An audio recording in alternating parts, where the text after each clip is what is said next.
we've entered the savannah, or also called the Serengeti grasslands. And this view up here on the left is one of my favorite views on the reserve. I think it's one of the best views, where we overlook the savannah.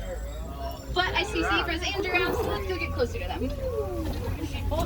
There's a couple giraffes right here at the bottom of the hill to the right.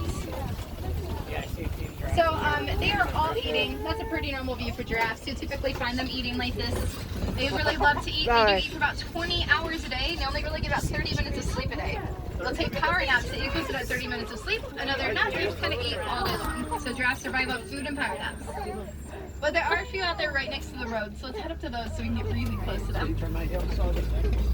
They're also Maasai giraffes. You can tell they're Maasai because they have very rigid-like lines around the spots in their patterns, whereas reticulated giraffes have clean, crisp lines around their spots instead.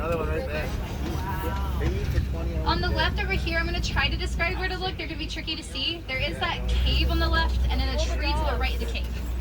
In between the tree and the cave, right where the shade is from the tree, you should see a few African wild dogs laying down. They're right where the shade starts.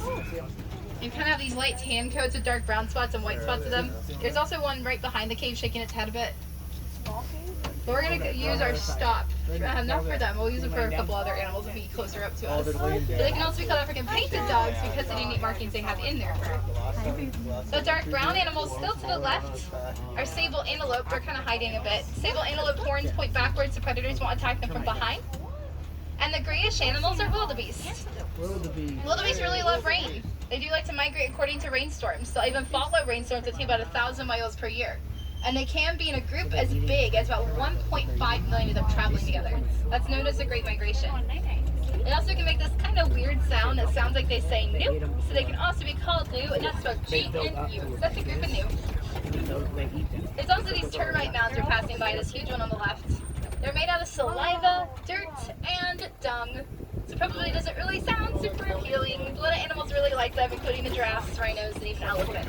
The combination gets as hard as concrete, and they really love to use them basically as their back scratchers. Doing some good scratching pose for them. This giraffe right now on the right is the baby too. So you can see the little one. They're first born at 6 to 8 feet tall, and then they continue to grow until about 18 to 20 feet tall. So he still has a little ways to go until he gets his full height. If you can get a glimpse of it.